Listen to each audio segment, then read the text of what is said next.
గురుగారు, లక్ష్మీ అమ్మవారి అనుగ్రహం ఇంట్లో ఉన్న ప్రతి ఒక్కరికి దక్కాలి అని అంటే ఆ ఇంట్లో ఎటువంటి నియమాలను పాటించాలి, ఎలాంటి సాంప్రదాయాలను పాటించాలి? ఇది చాలా మంచి ప్రశ్న. మహాభారతంలో 2 సార్లు ఈ ప్రస్తావన వచ్చింది. భీష్ముడిని ధర్మరాజు అడిగినప్పుడు ఆయన ముసలైన అంపశయ్య మీద పడి ఉన్నాడు. ఈయనేమో ఆయన రకరకాలైన సందేహాలు, ధర్మ సందేహాలన్నీ ఆయన అడగటం.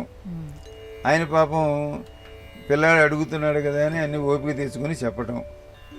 ఆయనకు ఓపికనేమో శ్రీకృష్ణుడు, నేను ఇస్తాను నీకు ఓపిక, నువ్వే చెప్పు, ఎందుకంటే తాత చెప్తే మనవడికి బాగుంటుంది కాబట్టి ఆచారములు సందేశములు ఎప్పుడు తరతరాల జరగాలి, పైనుంచి జరగాలి, పక్కవాళ్ళు ఎవరో చెప్పారని కాకుండా మా తాత చెప్పాడు, మా ముత్తాత చెప్పాడు అనేటువంటిది ఆ పరంపరను నిలబెడుతుంది.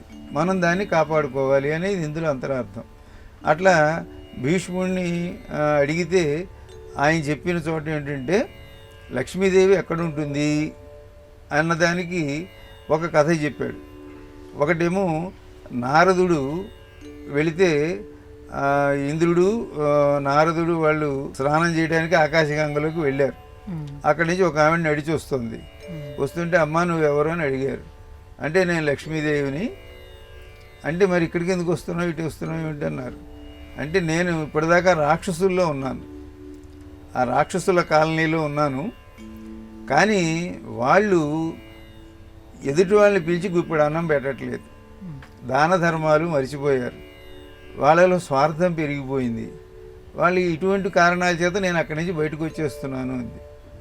అంటే అప్పుడు దేవతలు అన్నారు, అమ్మా నువ్వు మా కాలనీకి వచ్చేసేయి, మా దగ్గరికి వచ్చేసేయి, మేము నువ్వు చెప్పినట్టుగా నడుచుకుంటాం అని అన్నారు. కాబట్టి మనం ఏ దేవుణ్ణి పూజించినా మనకు ఆయన ఇస్తాడు. కాబట్టి రాక్షసులు అనగా ఎవరంటే స్వార్థంగా వాళ్ళ ప్రయోజనం వాళ్ళు చూసుకునే వాళ్ళందరూ రాక్షసులు, ఏ రూపంలో ఉన్నా సరే రాక్షసులే వాళ్ళు. కాబట్టి వాళ్ళ దగ్గర నుంచి నేను వచ్చేస్తున్నాను అని చెప్తే ఆమెను సాధారణంగా ఆహ్వానించారు అని ఒక కథ చెప్పారు. కాబట్టి లక్ష్మీదేవి స్వార్థంగా లేని చోట, పరోపకారం చేసే చోట ఉంటుంది అన్న. మరొక చోట ఒక గృహస్థు, ఒక దంపతుల మధ్యన జరిగిన చర్చగా చెప్పారు. చెప్పి లక్ష్మీదేవి ఇంట్లో ఉండాలంటే ఏం చేయాలి అన్నారు. అంటే దానికి కొన్ని నియమాలు చెప్పారు. ఇంట్లో బూజు ఉండకూడదు, ఇంట్లో ఉడిచిన బట్టలు ఉండకూడదు, ఇంట్లో వండి పారేసిన పాత్రలు ఉండకూడదు, ఎంగిలి గిన్నెలు ఎంగిలి పాత్రలు ఉండకూడదు, ఉంటే ఆ ఇంట్లో లక్ష్మీదేవి ఉండదు, ఇల్లు శుభ్రంగా ఉండాలి, భార్యాభర్తలు కొట్లాడుకోకూడదు, కొట్లాడుకుంటే ఆ ఇంట్లో లక్ష్మీదేవి ఉండదు. ఇవన్నీ ఇంత స్పష్టంగా చెప్పారు. ఇవి ఏ కాలానికైనా పనికొస్తాయి. ఇప్పుడు ఈ మోడర్న్ ఏజ్లో వాటి వల్ల ఉపయోగం లేదనుకోండి, భార్యాభర్తలు ఎప్పుడు కొట్టుకుంటారో తెలియకుండా ఉంటే మీ ఇంట్లో లక్ష్మీదేవి ఉండదు అంటే ఇద్దరికీ నష్టమే. ఆయనకి లేకపోతే నాకు ఉంటుందని, కానీ నాకు లేకపోతే ఆవిడకి ఉంటుంది, ఇటువంటివి లేకుండా మీరు కొట్టుకుంటే లక్ష్మీదేవి మీ ఇద్దరికి ఉండదు అని అంత కఠినంగా చెప్పారు. మరి అట్లా లేకుండా ఎక్కడ ఉంటారమ్మా, ఇళ్లలో అందరూ విడిచిన బట్టలన్నీ పారేస్తారు, ఎప్పుడో మళ్ళీ వారానికి ఉతుకుతారు, ఇటువంటి ఆచారాలు పెరిగిపోయాయి. ఇప్పుడు మాకు ఇప్పుడు సెలవులు లేవని మళ్ళీ ఆదివారం దాకా అన్నీ అక్కడ పెడతాం అనుకోండి, అప్పుడు లక్ష్మీదేవి ఉండదంటారు. కనుక అంట్ల గిన్నెలన్నీ తోమి అక్కడ పెట్టి, అట్లాగే వారం రోజుల క్రితం వండి నువ్వు ఫ్రిడ్జ్లో పెట్టి మళ్ళీ మనం తిని ఇవన్నీ చేస్తున్నాం, ఇవన్నీ లక్ష్మీదేవికి వ్యతిరేకం. ఆవిడ ఎప్పటికప్పుడు అన్నీ తాజాగా ఉండాలి, శుద్ధంగా ఉండాలి, ఉంటే లక్ష్మీదేవి ఉంటుంది, లేకపోతే ఉండదు. మనం ఫ్రిడ్జ్లో పెట్టాం, రుచిగా ఉంది, బాగుంది, తింటాం అనుకుంటాం, దానివల్ల వచ్చే రోగాలన్నీ మనకి దరిద్ర దేవత మన మీదకి వచ్చినట్టే కదా. లక్షలు ఖర్చు పెట్టి మళ్ళీ డాక్టర్ల దగ్గరికి వెళ్ళి పెట్టాలి ఇవన్నీ. కాబట్టి ఇటువంటి చోట నేను ఉండను అని చెప్పింది ఆవిడ.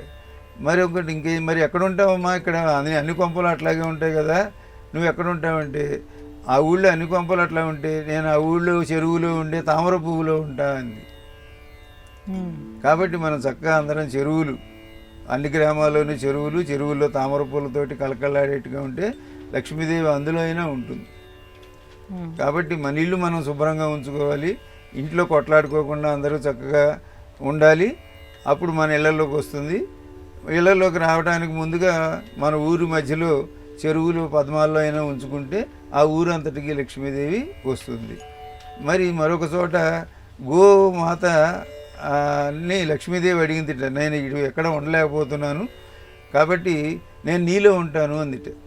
గోవు అంటే గోవులోనే అన్ని దేవతలు అందరి దేవతలు ఉంటారు, అన్ని లోకాలు ఉంటాయని మనకి వేదం చెబుతున్నది.